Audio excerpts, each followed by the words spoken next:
I am chatting with LeAnne Browning, who's a second Dan training in Aikido for 15 years, but also is a major with the Atlanta Police Department. And just crazy respect for you for what you do. I just want to say thanks for joining me tonight. Thank you. Thank you for having me. I really welcome this opportunity, so thank you. Yeah, I mean, I've known you for a while. I mean, we go to your seminars and we've talked off the mat on some different tactical things, and you've always been just awesome. So I Thank wanted you. to invite you on because it was great to see you a week and a half ago, I think, for our organization had a call, Mhm. and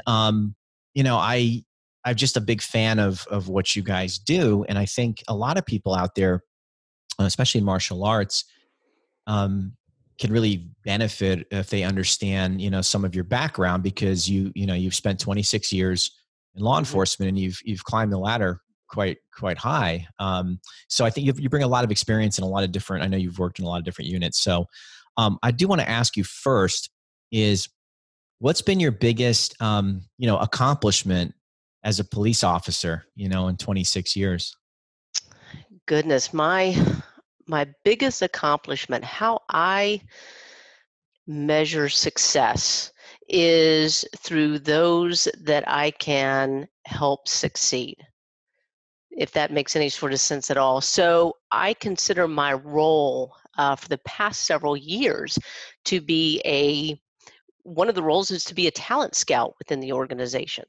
So when I have young officers who are invested in the profession, invested in the Atlanta Police Department, I take those and I call them kids, and I take those kids and I just help them, guide them, mentor them along the way, because I'm going to be out of here, and it's going to be their department, and they're the ones that are going to have to navigate to the next level.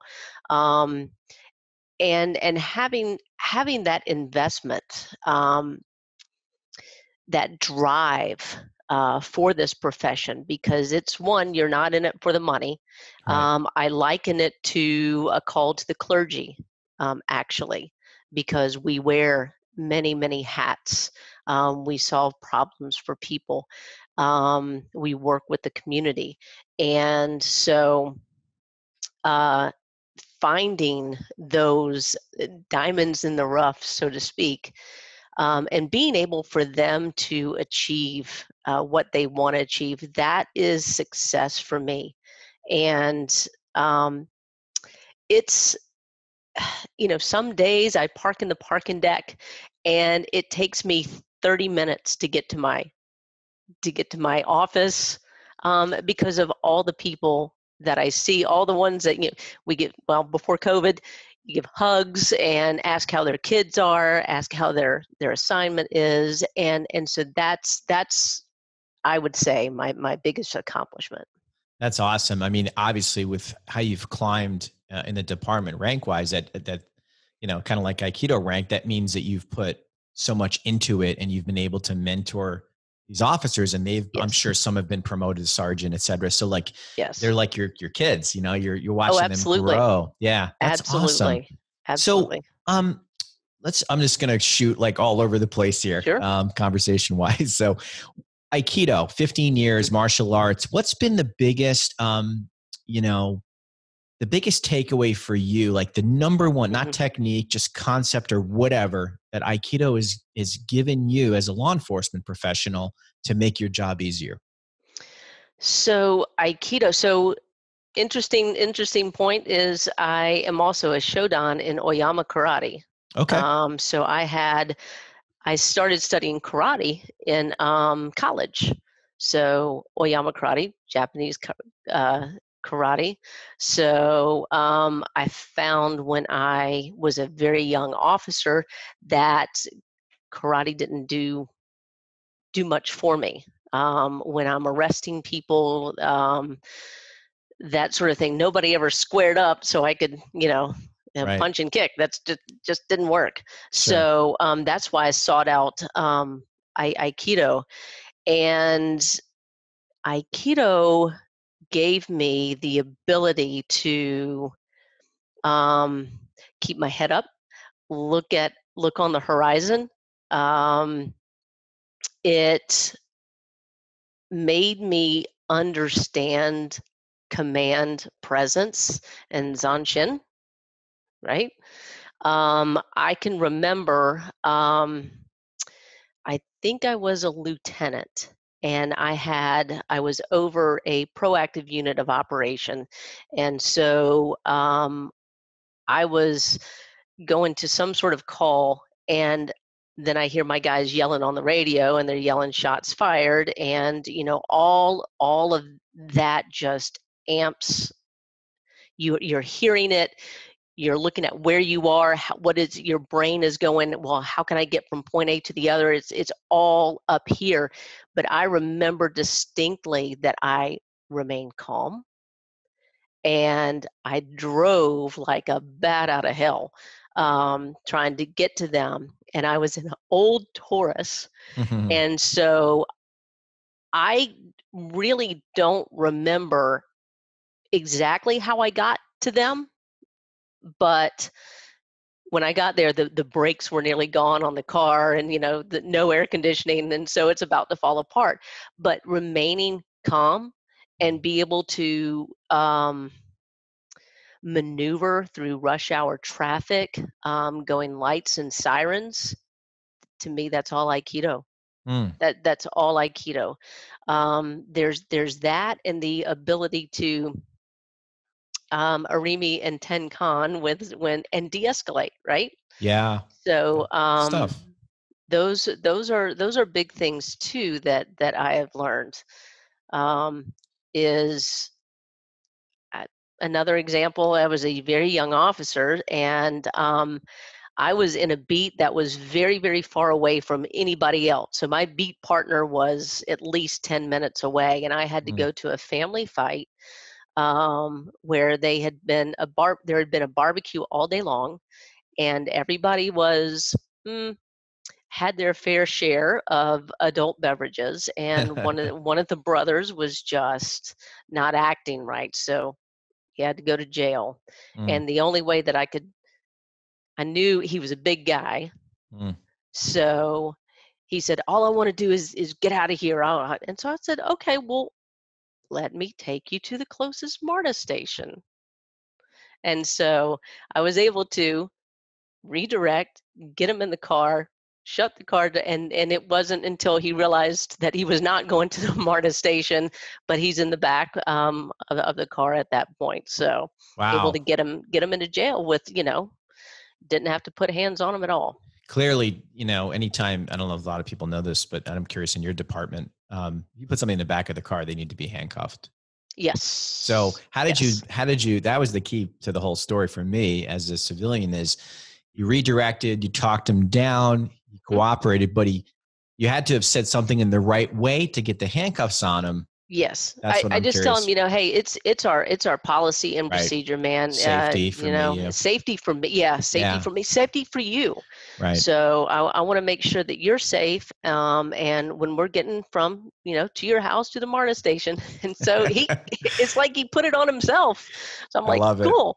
That's awesome. That is such a good story. Yeah, I like that.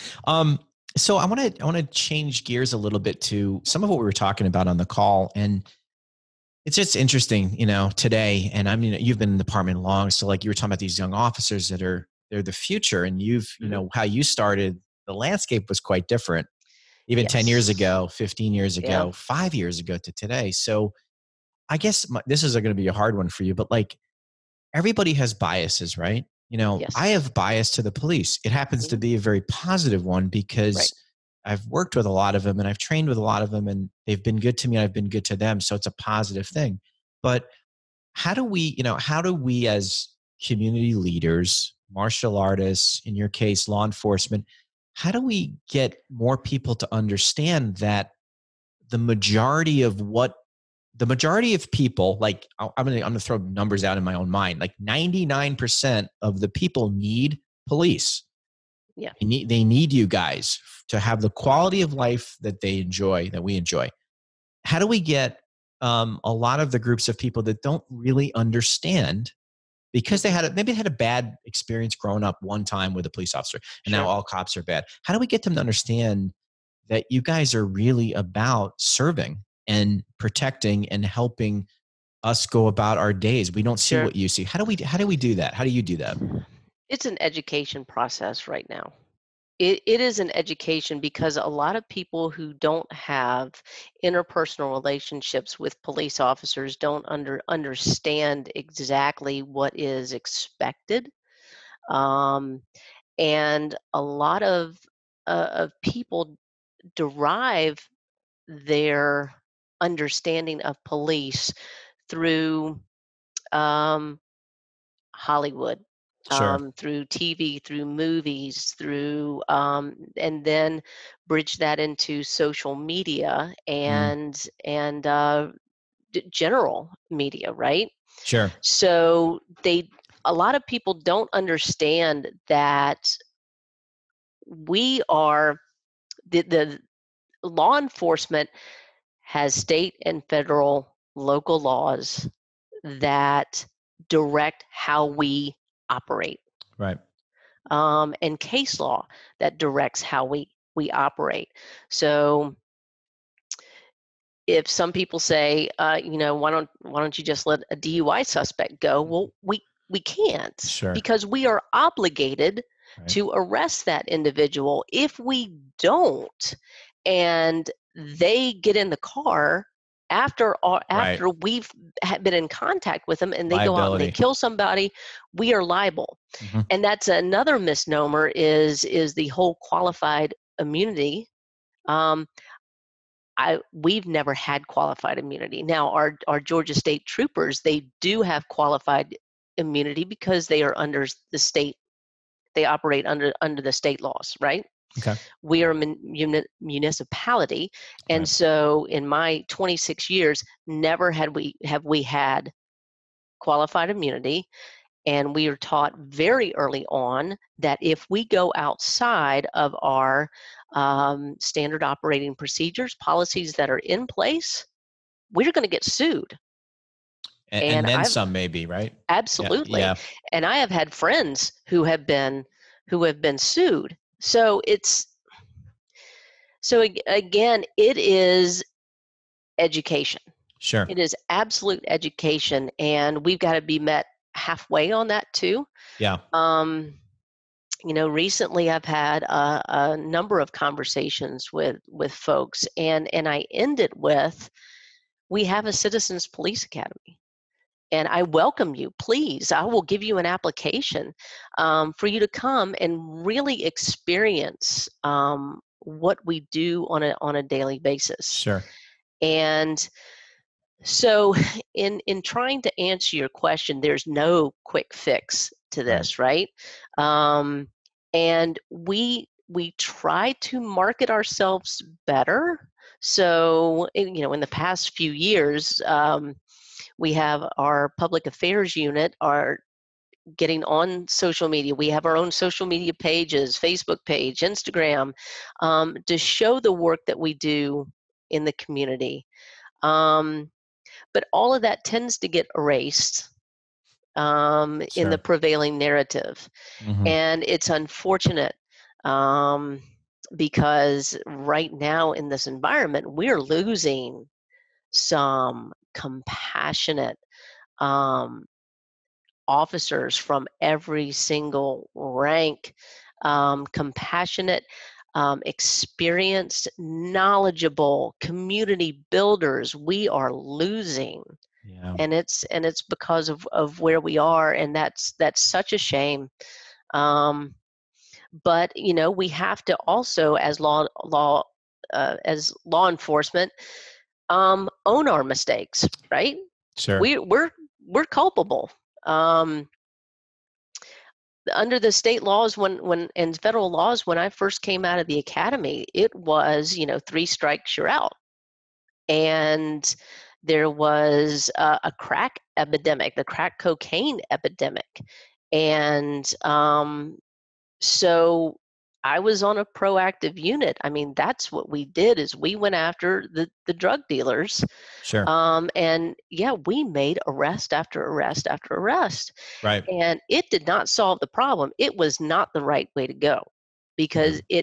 there's mass incarceration, and then it prohibits those who've been incarcerated once released to be able to navigate and be productive, because they have so much against them. That is not the way to go. Mm.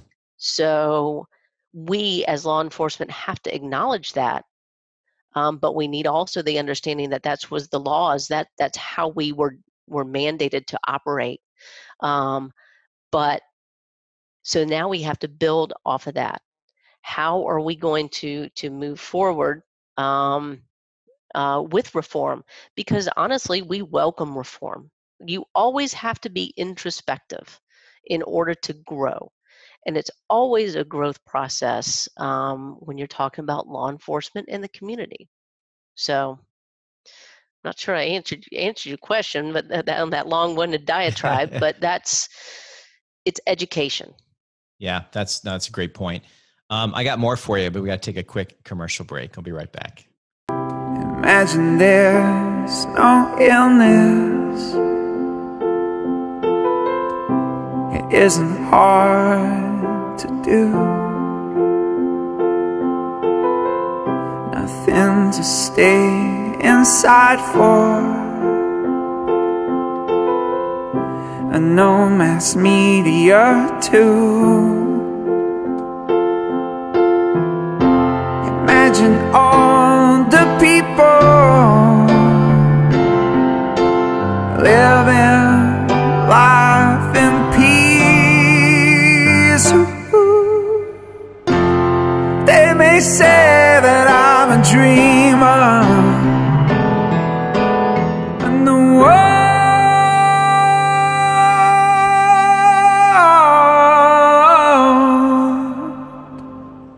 would be as one. We're back with Major LeAnne Browning, Atlanta Police Department, and fellow Aikido black belt.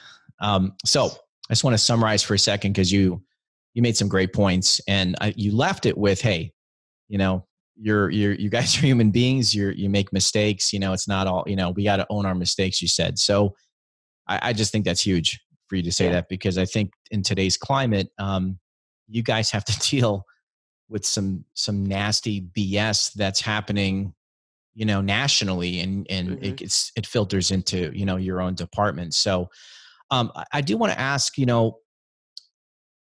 putting your martial arts hat on for a second, and you know the numbers, but like I personally, this is my bias as a martial arts instructor, 20 years, like I personally feel that, every police officer, sheriff, state, local, federal, probably some of them have to, but every law enforcement officer to some degree should be required to do continual defensive tactics, hand-to-hand training, whether that's monthly, quarterly. This is my opinion, should feel like they have to qualify, just like you do with your firearm, once a year, in that manner, because this is what I'm seeing, and I'm really curious to get your opinion. Is that you guys are taught really well to use your tools, and there's an escalation, right? You go from OC to taser to ASP, and then lethal at the end if you have to. So there's a progression there. But a lot of times officers are and I get it. You have to walk a mile in their shoes, right? They're reacting, and you go physical, they go hands when something goes wrong. Meanwhile, they're not going to the tools right away. So what do you think is the a suggestion or the answer to get more officers and to follow the procedure, to just take that gut instinct out, go to the tools that you're taught to use, because they're not trained martial artists. They're not trained enough to handle somebody with their bare hands. So what do you got to do to get them to do that more and physical less, if that makes sense? Well, what's interesting, when I came out of the academy, OC was new. Okay. So I'm dating myself, right? Sure. So OC was new. The ASP baton came a little bit later, and honestly, I was in supervision when the taser came out. So what those new tools have done is they've been good, but then they've also, the younger officers rely on those tools more than they should, I believe. Okay. And then they have a lack of experience going hands-on with people. Okay. Right? So how do we fix that? You kind of hit it right on the head. For years, I tried to get Aikido in the academy. Sure. And it took a lot of knocking on doors. It took a lot of seeing higher ranking supervisors in the hallway and, saying, hey, I got this idea. Right. And it wasn't until this past year, actually, when I was able to have a number of face-to-face conversations with Chief Shields. And I said, hey, I have some instructors from the Aikido Center of Atlanta we want to bring Aikido to the department. And I think if we bring it to the department and just open it up for all officers, I think people are going to go, I like, MMA better, or, Brazilian Jiu-Jitsu is better. So I'm not really going to look at that. So then my next idea was our recruits are kind of a captive audience, so to speak, right? Sure. So as they are onboarding and waiting for the numbers, the new onboarding numbers to rise to a level that we can start a recruit class in the academy, I wanted to get my hands, so to speak, on these guys. Sure. And we were finally able to get rolling. And Anna Gallagher from my dojo was instrumental in helping me move this process forward. And we started teaching these young recruits, basic movements. A lot of them didn't know how to move.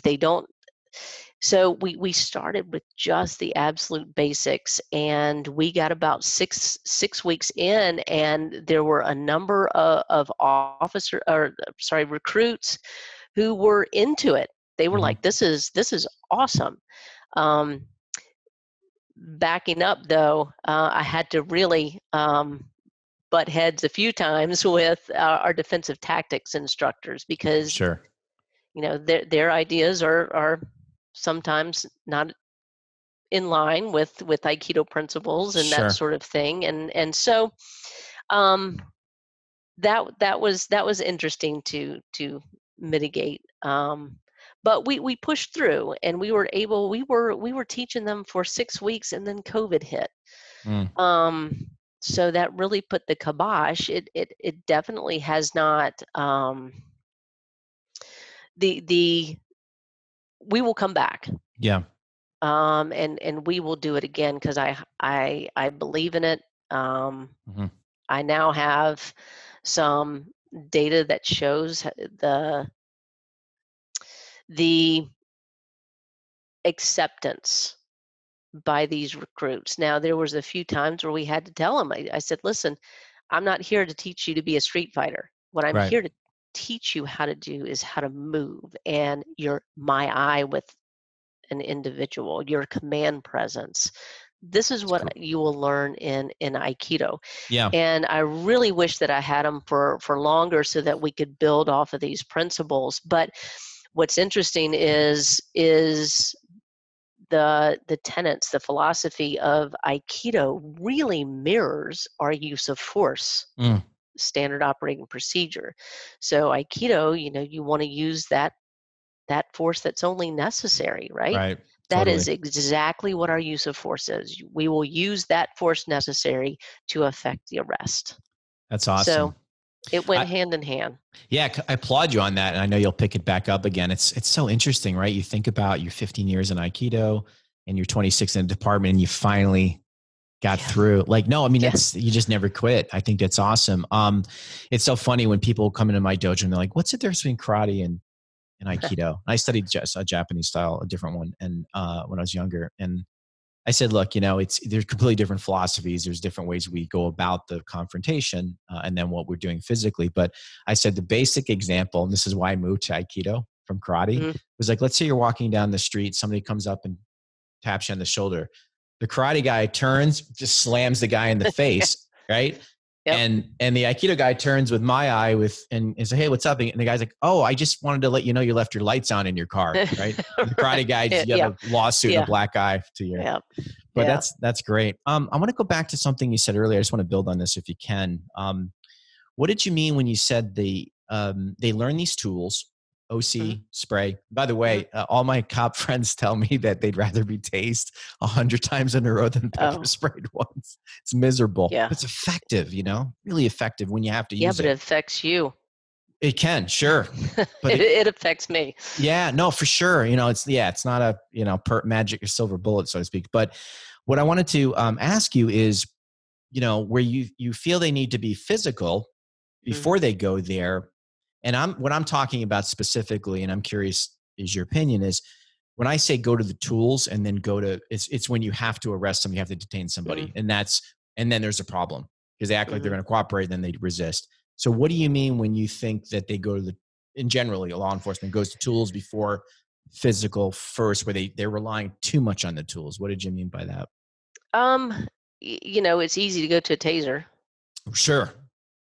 And you give them the verbal commands, and you can even say, hey, you're about to get tased here, because but we do have empirical data that shows that once tasers were introduced to a department, that their use of force complaints went down. Interesting. Yeah. And it also what they saw go down were both police officer injuries during arrest and then suspect injuries during arrest when you use the taser. Yeah. So so then it was, well, you need to use your taser more, use it more. Yeah. And then there's a lost art with being able to put a compliance hold on somebody. So that's what I mean when the younger officers are more apt to use that taser instead of just do an EKO to the ground and make it it's sure. I understand. As that makes a lot of sense. And I think what you're touching on, obviously you have some experience in this than what you're talking about, but like before you have to go taser, evaluate the situation, sure, and make a good technique, have the right space, and then then you can handle the person. It's so funny too. And again, I applaud all martial arts. I appreciate Brazilian Jiu-Jitsu. And again, this is the outsider looking in to you guys, but like I just don't understand how that's the right art. I know some departments teach it, and then like somebody was saying it's the flavor of the month, because the whole idea is get them to the ground. Now you're at a disadvantage, and now they can get your tool. I just don't understand it. I'll never understand it. You're exactly right, because what I told these recruits, I said, listen, why am I teaching you Aikido is for the movement, for a number of things that I've already stated. But what I also said to them is there are many different martial arts out there, and I am introducing you to this one. It is up to you to find something, and I implore you that as you move through the academy and you get out into the real policing, is you have to have something, some discipline that you utilize on an absolute regular basis, and that is going to keep you sharp. That is going to keep you in shape. And that is going to better your reaction. So ending on an Aikido note, and I'm curious too, because what I've seen with officers coming through our school that we're working individually with, and we're doing some specific DT type stuff to give them the tools that they need in addition to what they're taught is, and I'm curious, Sankyo, to me, done properly, done in law enforcement correctly, as a precursor, to putting the handcuffs on, because you can tell me that's typically when a lot of stuff goes bad, right? Is that they're acting like they're going to comply, and all of a sudden they don't. And now they have a swinging handcuff. If one goes on, that's a weapon. There are all kinds of problems. We've seen it. But if this would be awesome. And I hope this goes viral and people watch it, but like if they could learn just Sankyo correctly, as every department that has to detain any officer that has to detain somebody, I think that would solve a lot of problems because, and correct me if I'm wrong, and that's not your department, but most departments, the way they teach someone to handcuff somebody, you don't really have control of them, do you? No. None. No. So I don't understand it because there's a jiu-jitsu technique in there. It's not like let's promote Aikido. There's a joint lock in there that clearly works. We both know it works. We've been at seminars. We know it works. So I don't understand why somebody, not you, somebody in the world hasn't figured this out to like make this a mandatory one technique thing. This is how you handcuff going forward. I don't get it. What do you think? Because there's probably too many egos out there, right? Yeah. I know this is the best way, and this is no, we do it like this in the Midwest. We do it. So yeah, it's hard. It's hard because, and that's why I really stress that the individual needs to find some discipline that works for them, because as I've practiced over and over and over again, I go to an illustration that I was working an extra job, and I had a stage jumper hop on stage, and security kind of got to him first, and he's all sweaty as he accosts the band members and all this other stuff. I'm like, oh, great. Okay. So I go over there and I get his arm first in Ikkyo, but he is, like I said, very sweaty and hard to hold on to. Sure. And then all of a sudden I realized that I had Yankyo. And I was like, okay, this is awesome. And because I could use Yankyo to control that the elbow and shoulder down, and we moved him off the stage, and he tried to turn out of it, but it was a good hold on him. But that's just time and training, right? It's that muscle memory that once you realize you have something and that's your best utilization, go ahead and knock it. Make sure that it's working. So there's not an answer to how you standardize things, because also I believe that it's different for different people, right? So a Sankyo may work for somebody who is bigger, but then I've had to arrest older gentlemen who have worked with their hands all their lives, and you can't torque those joints. It just doesn't work, physically doesn't work on them. So then you have to resort to something else. Sure. So it's always going to be a fluid thing, and I that's probably why there's no standardization. But that makes sense. And I know every situation is different, and you want to, like, even in martial arts, you want to accrue a lot of different tools on your tool belt so that, and you've been training. So your mind didn't say, I think I'm doing a Dan test, I'll go from Ikkyo to Yankyo. You just said, this isn't working, and you didn't even think, you just did. Yep. Exactly. And my whole point is back to what you said earlier is, and I'm really not trying to make this a pro, like, Aikido, like, kind of message. I'm just saying, like, often, learning something, training something regularly, like you said, keep you fit, give you some options. If you have a good culture in a dojo, you can de-stress as an officer, because you guys go through, we only read. But just fundamentally, like, I just think, punching, kicking arts or ground fighting isn't the best solution for law enforcement. I feel like if you can remain standing and they're on the ground, and you can do that, like you did the Yankyo, you didn't permanently damage the guy. He complied. He walked, and he didn't walk away with an ass mark, Yeah. So I just think that's awesome. That's kind of my message. But so that was it. The last thing I was going to ask you was, but it's what you said earlier, because you said the media depicts a lot of Yeah. what you guys do. And I have to ask you, it must drive you crazy when you're watching like a police procedural show and you're like, you see like 50 mistakes before the first commercial. You're like, no, that's not how that works. That's not how that goes. I see, like, I was watching a James Bond movie and James Bond is holding a semi-automatic with a basket.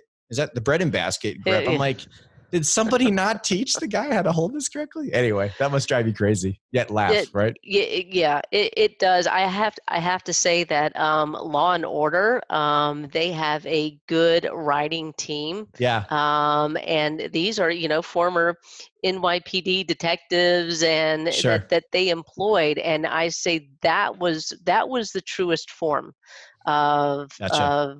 of police work depicted. Yeah, that's awesome. My favorite's Blue Bloods. I think they do, other than solving the crime in 30 minutes, they Yes. I like that show a lot. They do a nice job. Hey, LeAnne, thanks so much for joining me tonight, spending some time. Thank you so much. Yeah, absolutely. I always love talking to you. Great insight. Really, it's been a joy training with you in Aikido these last 15 years. Absolutely. And Same here. I can't wait to do it again. Yeah, here's to 15 more. Yes. And on a final note, on behalf of every civilian out there that really understands, we haven't walked a mile in your shoes, but we understand. I just want to thank you from the bottom of my heart for all your service and what you do on a daily basis. I appreciate that. Thank you so much. And yes, I cannot wait to get back on that mat and to get it back and see everybody and, throw you around a little bit. Why not? Absolutely. I'm ready.